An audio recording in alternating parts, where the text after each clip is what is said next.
Sull'icona in alto a destra nell'applicazione dello Smart Gateway mi dirigo verso gli impianti oggetto di potenziale rinnovo.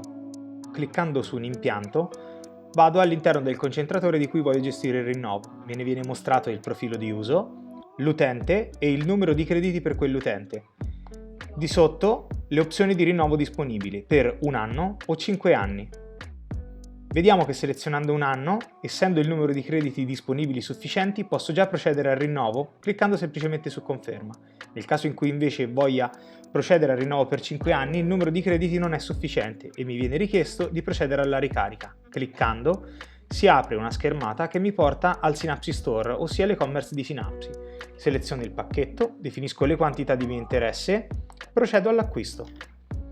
Nel procedere all'acquisto seguo le indicazioni di processo, posso modificare o aggiungere gli indirizzi,